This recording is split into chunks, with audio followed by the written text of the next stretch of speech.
Assalamualaikum warahmatullahi wabarakatuh. Nama saya Majidah binti Muhammad Kamil, S19103674. Okey. Hari ini kumpulan kami akan membentangkan mengenai konsep mengenai tajuk al-ijarah. Okey. Bagi untuk slide yang pertama ialah mengenai pengenalan. Okey, seperti yang kita tahu, muamalat merupakan aktiviti yang melibatkan perhubungan manusia dengan manusia. Okey, aktiviti ini amat penting kerana ia melibatkan keperluan manusia itu masing-masing yang perlu kepada satu sama lain, terutama dalam sistem ekonomi dan juga sosial Islam. Okey, dalam kerja khusus ini, kumpulan kami akan membincangkan tajuk berkenaan konsep al-ijarah, iaitu dari segi definisinya, hukum, dalil berkenaan al-ijarah dan pembahagiannya, iaitu rukun-rukun, syarat dan juga aplikasi ijarah dan pembubaran kontrak ijarah. Saya Nur Izzah Aisyah binti Abdul Ghani, nombor seri I19103499. Saya akan menerangkan tentang definisi al-ijarah. Okey, definisi al-ijarah daripada sudut bahasa, dia berasal daripada perkataan ujrah yang bermaksud upah ataupun sewa. Manakala daripada sudut istilah pula, terdapat perbezaan dalam kalangan ulama 4 mazhab kita. Okey. Mazhab yang pertama iaitu mazhab Hanafi. Mazhab Hanafi dia mentarifkan bahawa ijarah ini sebagai akad ke atas manfaat dengan bayaran. Seterusnya ialah mazhab Maliki. Okey, mazhab Maliki dia mentarifkan bahawa al-ijarah ini ialah akad pemilikan ke atas manfaat sesuatu yang diharuskan pada satu tempoh tertentu dengan bayaran. Manakala mazhab Syafi'i ini dia mentarifkan bahawa ijarah ni ialah akad ke atas manfaat yang ditujukan dan juga diketahui, di mana ia boleh diperolehi melalui bayaran tertentu terhadap sesuatu yang diharuskan dengan bayaran tertentu. Seterusnya ialah mazhab Hambali.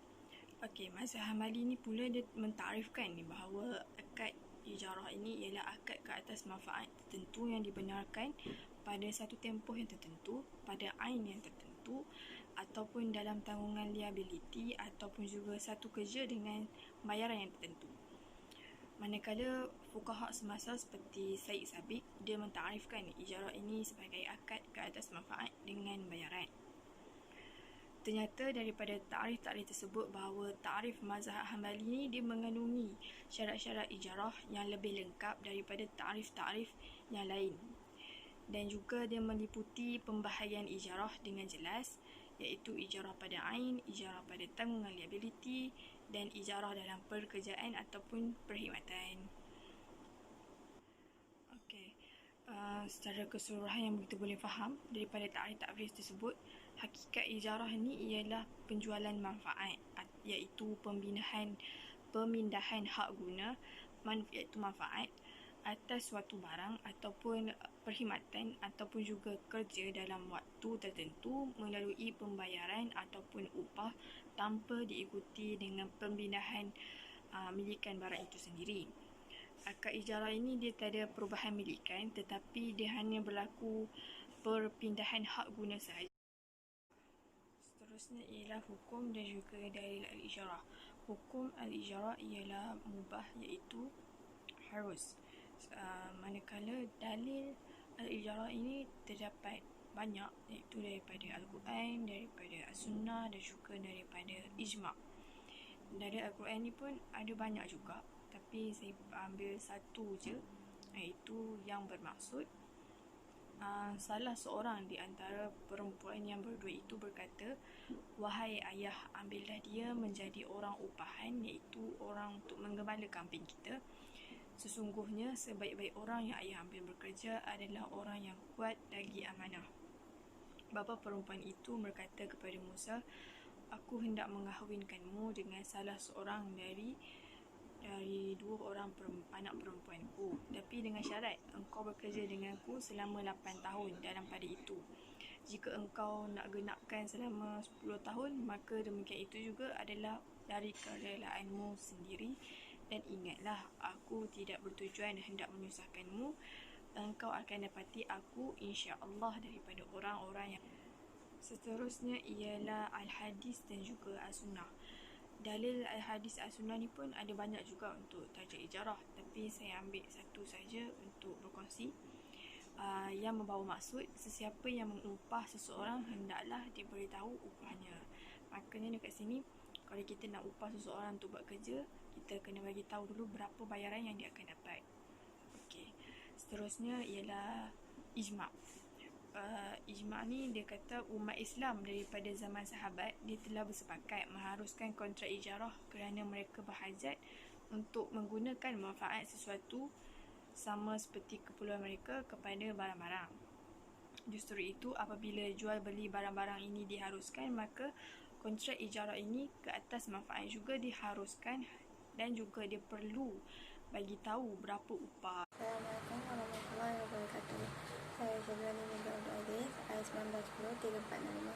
Seterusnya saya akan membincangkan mengenai rukun ijarah. Rukun ijarah menurut ulama Hanafi hanyalah sirah, iaitu ijab dan qabul. Manakala menurut jumhur ulama Maliki, Syafi'i dan Hambali, rukun ijarah ada 4.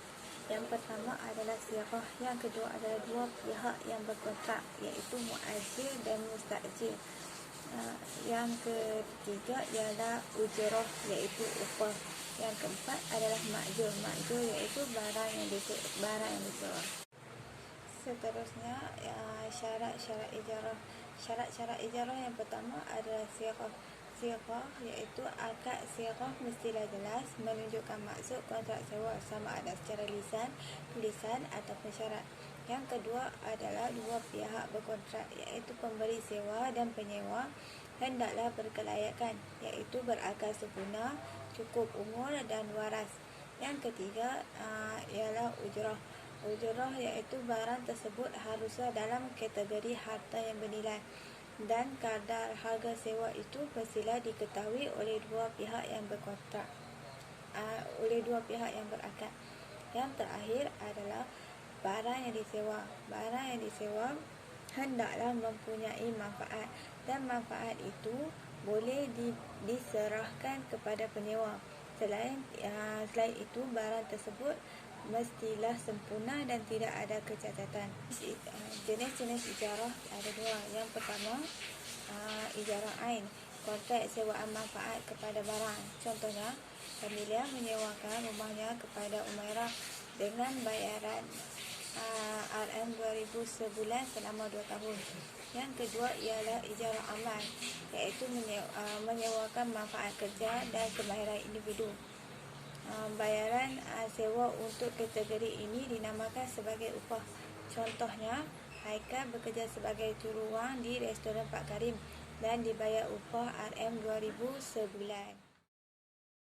Okey, saya akan membentangkan mengenai aplikasi ijarah dalam konteks masa. Poin yang pertama ialah pembiayaan secara etap, iaitu pada peringkat awal institusi kewangan Islam akan memeterai perjanjian dengan pelanggan. Melalui perjanjian ijarah ini, institusi kewangan Islam akan melantik pelanggan sebagai ejen untuk membeli kenderaan yang telah dikenal pasti oleh pelanggan.